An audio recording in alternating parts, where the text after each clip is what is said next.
Dear students, now we discuss our question number 10, which is how many 176 ohm resistors are required to carry 5 ampere on a 220 volt line. Okay, in this question we have 176 ohm resistors and we want 5 ampere current. It means that in this question we have I equal to 5 ampere and there is a 220 volt line. It means that we have potential difference which is 220 volt. How many 176 ohm resistors are required? इसको बहुत अच्छी तरीके से समझिए। पहले question को समझ लेंगे, आसानी से हमारा आंसर बन जाएगा। वो ये बोल रहा है कि हमको कितने 176 ओम के रेसिस्टर्स, कहने का मतलब क्या है, हमारे पास रेसिस्टर पड़े होंगे बहुत सारे, ठीक है, और वो जो रेसिस्टर्स होंगे उनका रेसिस्टेंस 176 ओम होगा। सपोज मेरे पास दो रेसिस्टर हैं, एक रेसिस्टर का रेसिस्टेंस 176 ओम, दूसरे रेसिस्टर का रेसिस्टेंस 176 ओम होगा। तो इस क्वेश्चन में वो ये पूछ रहा है कि कितने ऐसे रेसिस्टर्स होंगे जिनको अगर हम पैरेलल में ऐड करें तो पैरेलल में ऐड करेंगे और 220 वोल्ट लाइन, ठीक है, पोटेंशियल डिफरेंस कितना रखना है 220 वोल्ट, तो करंट 5 एम्पियर की फ्लो हो। वेरी इंपॉर्टेंट, ठीक है। दोबारा से हमने सिर्फ क्वेश्चन समझना है, आंसर आसानी से बन जाएगा। हमको एक पैरेलल कॉम्बिनेशन बनाना है। पैरेलल कॉम्बिनेशन बनाने के लिए हमारे पास 176 ओम के रेसिस्टर्स हैं। हमने 176 ओम के रेसिस्टर्स को पैरेलल में ऐड करना है। कितने ऐड हम करें 220 वोल्ट लाइन से ताकि हमको 5 एम्पियर की करंट मिले, ठीक है। तो अब इस क्वेश्चन को हम लोग किस तरीके से करेंगे। अब एक चीज़ तो हमको पता है कि 176 ओम के रेसिस्टर हैं, हमने उनको पैरेलल में ऐड करना है, हमको निकालना है कि हम कितने ऐड करें, ठीक है।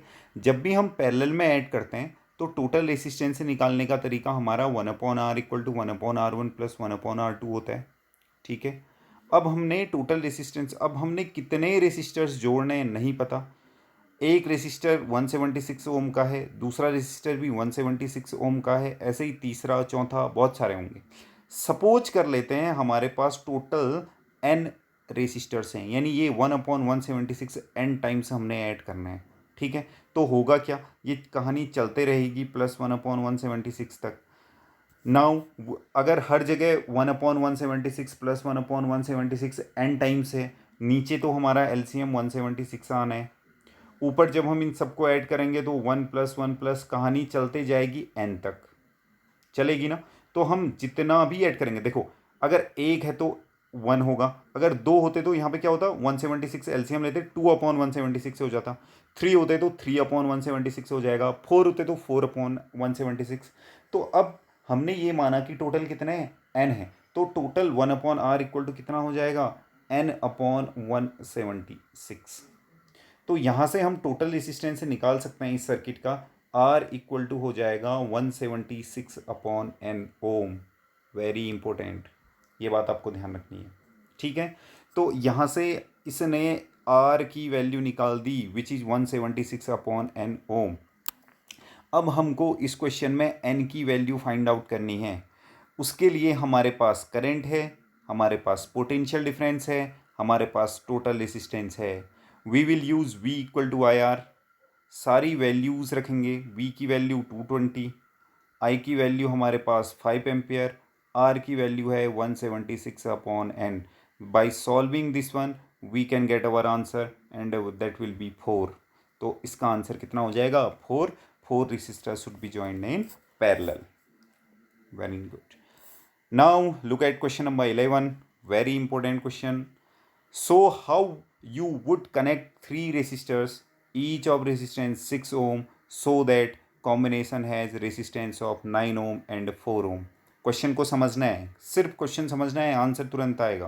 Question soon low, how you would connect 3 resistors, each of resistance 6 ohm. It means that he is asking to us that you have 3 resistors. आपके पास 3 रेसिस्टर हैं, मैंने आपको 3 रेसिस्टर दे दिए सपोज, ठीक है, 1 2 3, इस तरीके से मैंने आपको 3 रेसिस्टर दे दिए। और तीनों रेसिस्टर मैंने आपको दिए 6 ओम के। मैंने बोला 3 रेसिस्टर ले लो और तीनों रेसिस्टर्स का रेसिस्टेंस कितना है 6 ओम। अब मैंने आपसे बोला इन तीनों को कंबाइंड करके मुझे टोटल रेसिस्टेंस एक बार में 9 ओम चाहिए और एक बार में 4 ओम चाहिए। Then what will you do? ठीक है, मैंने ये आपको पहले भी बताया है।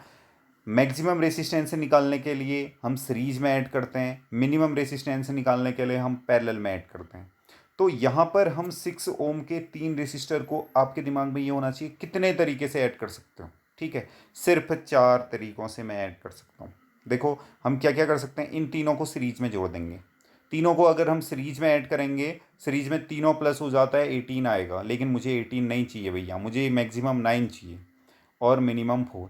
ठीक है, एक मेरे पास तरीका है, मैं तीनों को पैरेलल में ऐड कर दूंगा। जब पैरेलल में ऐड करूंगा तो 1/r equal to 1/6 plus 1/6 plus 1/6 इस तरीके की कहानी होगी। तो ये हो जाएगा 3/6, तो r इक्वल टू हो जाएगा 6/3, दैट विल बी 2 ओम। 2 ओम भी मुझे नहीं चाहिए, यानी ये दोनों के दोनों तरीके फेल हो गए। हम 6 ओम के तीनों रेसिस्टर्स को ना सीरीज में जोड़ सकते हैं, ना तीनों रेसिस्टर्स को हम पैरेलल में जोड़ सकते हैं।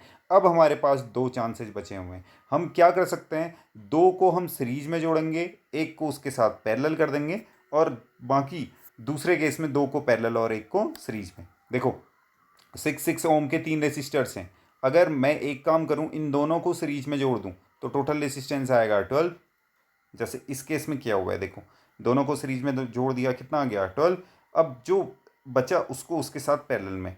ठीक है, तो ये हो जाएगा 1/12 प्लस 1/6। इसको अगर हम सॉल्व करेंगे तो इट विल बी 12, ये हो जाएगा 1, ये हो जाएगा 2, दैट विल बी 3/12। 3/12 मीन्स 4 ओम। 4 ओम आपका इस तरीके से आ जाएगा। ठीक है, और दूसरा तरीका हमारे पास क्या है, लास्ट तरीका, क्योंकि जब हम 3 रेसिस्टर्स को कंबाइंड करेंगे तो 4 ही तरीके होते हैं। सबसे पहले तीनों को सीरीज में जोड़ा, भैया नहीं आ रहा उसका आंसर। तीनों को पैरेलल में जोड़ा, नहीं आ रहा, तो उसके पास हमारे पास 2 ही ऑप्शन बचते हैं, और हमेशा क्वेश्चन उन 2 ही ऑप्शन का पूछा जाता है। वो कभी भी डायरेक्ट सीरीज डायरेक्ट पैरेलल वाला क्वेश्चन आपसे नहीं पूछेगा। ठीक है, तो in this question you can see, अब आप इन दोनों को पैरेलल में ऐड कर रहे हो। ठीक है, इन दोनों को जब आप पैरेलल में ऐड करोगे, as we know 1/r equal to उस टाइम पे 1/r1 प्लस 1/r2 होता है। Then solve this, then it will be 1/6 plus 1/6। Solve करो, 2/6, 2/6 means 6/2, that will be 3, 3 plus 6 that will be 9। Got it? ठीक है, इसको आप सॉल्व करें, it's a very good question and all of you can do it. Now next question, question number 12. Several electric bulbs designed to be used on a 220-volt electric supply line are rated 10 watt. How many lamps can be connected in parallel with each other across the 2 wires of 220-volt line if the maximum allowable current is 5 ampere?